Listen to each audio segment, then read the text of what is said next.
No living creature that ever wandered into the labyrinth of Crete found its own way back out. Only one man ever did. Not through strength alone, and not through luck. Through a single ball of red string, and a promise made in the dark. This is the true story of Theseus and the Minotaur. Years before that maze ever swallowed a hero, the island kingdom of Crete ruled the seas, and its king, Minos, ruled Crete absolutely. Crete's shores had a guardian even armies feared, a colossal bronze giant named Talos, who patrolled the coastline and hurled boulders at any ship foolish enough to approach uninvited. When Minos's own son died during a visit to Athens, under circumstances no one in Crete was willing to forgive, the king's grief hardened into something colder, fury. Minos sailed on Athens with his entire fleet, and the small hilltop city had no way to stand against him. Athens surrendered rather than burn.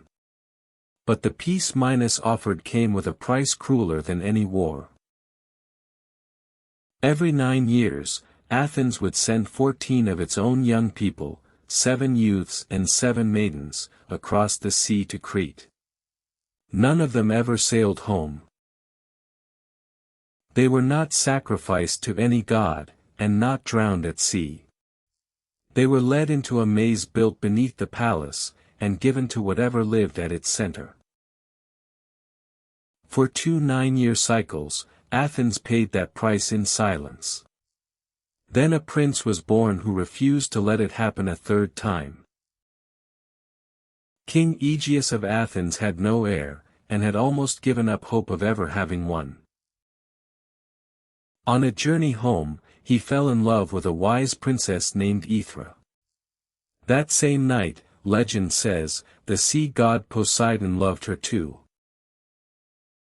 So when Aethra's son was born, no one, not even Aegeus, could say for certain which father the boy belonged to.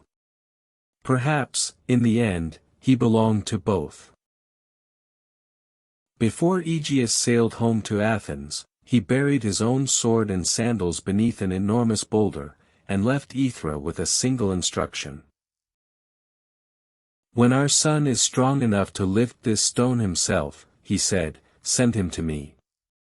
Not before. The boy grew up strong, clever, and quietly restless, and the day finally came when the boulder rolled aside like it weighed nothing at all. Theseus buckled on his father's sword, and set out for a city he had never once seen. The coast road to Athens had a fearsome reputation. It was said to be haunted by bandits who preyed on travelers foolish enough to walk it alone. Worst of them was Procrustes, a bandit with a strange and cruel idea of hospitality. Every guest at his roadside inn was made to fit his iron bed exactly, no matter what it took. Theseus made very sure he was the last traveler who ever needed to find that out. By the time he reached the city gates, storytellers were already calling him a hero, though he hadn't even reached his own father's door yet. Aegeus, older now and still without an heir he recognized, welcomed the strange young hero into his court, never once realizing who stood before him. It was Aethra's old token, the sword at his hip, that finally gave the secret away.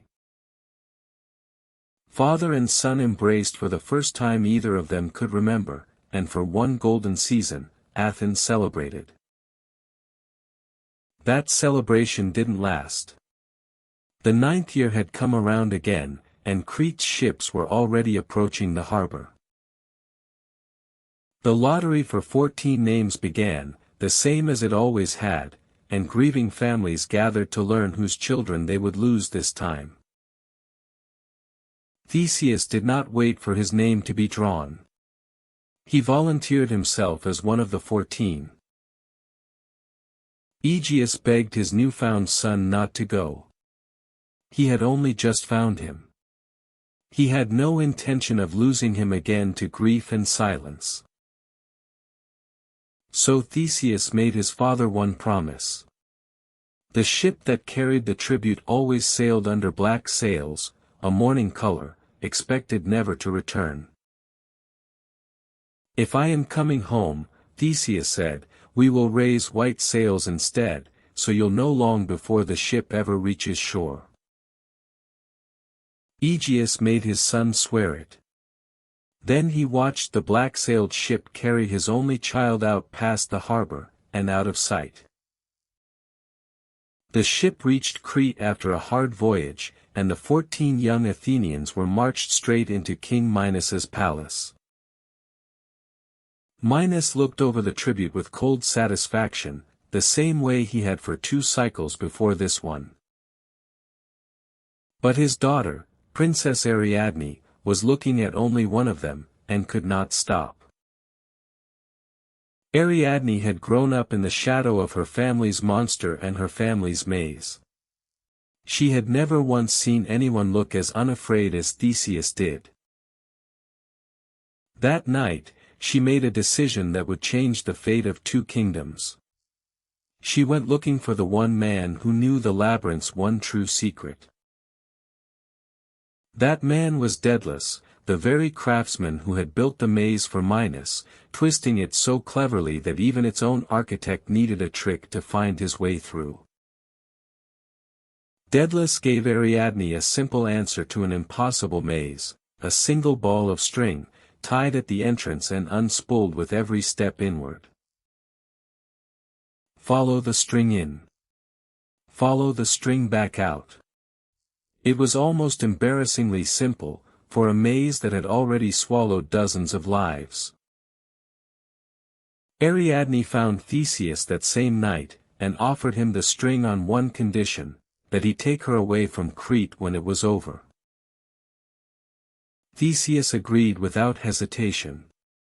He tied one end of the string to the labyrinth's entrance, and stepped into the dark. The labyrinth was not just a maze of walls. It was a maze built to confuse the mind itself, corridors curving back on themselves, torches guttering without warning. Theseus kept one hand on the string at all times.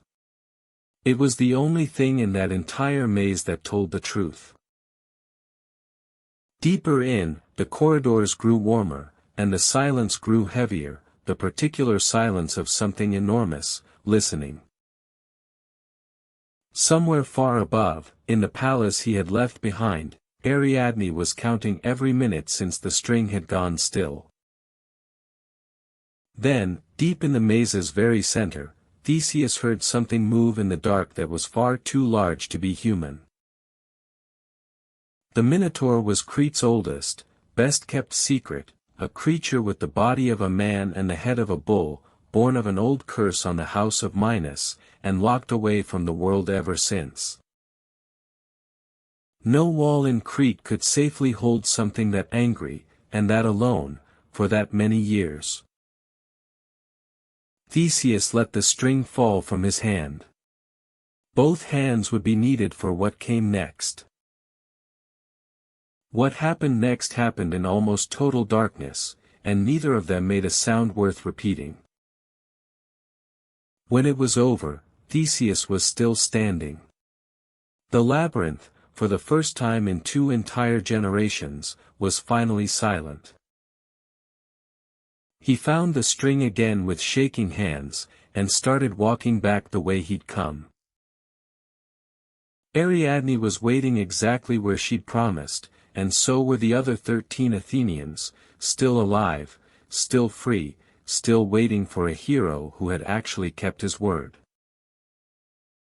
They didn't wait for Minos to wake and discover what had happened. By first light, the black-sailed ship was already pulling out of the harbor. For the first time in 2 whole generations, that ship was sailing away from Crete carrying every single passenger it had arrived with. On the voyage home, the ship stopped at a quiet island called Naxos, and there, the story takes one more strange turn.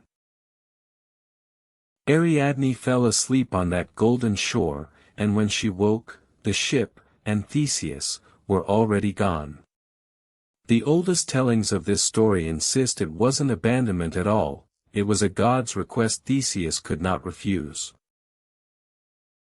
The god Dionysus had seen her sleeping on that beach and lost his heart instantly.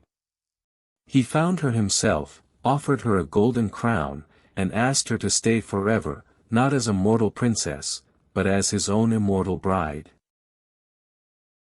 Ariadne said yes. Some nights, that very crown still glitters among the stars, exactly where Dionysus placed it, so the whole world could see how happy she truly became. Theseus sailed on toward Athens, his heart full of victory, and his mind, unfortunately, on absolutely everything except one small, enormous detail. He had forgotten to raise the white sails. On a cliff above Athens, King Aegeus had kept watch every single day since his son had sailed away, scanning the horizon for a color he was terrified he might never see. When the ship finally appeared, still flying black sails, Aegeus believed the only thing that color had ever meant. He believed his son was gone. In his grief, the old king could not bear to wait for the ship to make port and confirm what he already believed. He walked to the cliff's edge, and did not walk back. The sea below that cliff is still called the Aegean Sea to this very day, named for a father whose grief outran his son's ship by only a few final minutes. Theseus came home victorious, and found a kingdom in mourning instead of celebration. It was, he later said, the only battle he never truly won. He became king of Athens that very day, and ruled it, by every account, wisely and well, for the rest of his long life. Under Theseus, Athens grew from a small hilltop city into one of the greatest kingdoms Greece had ever seen, remembered for centuries after his story ended.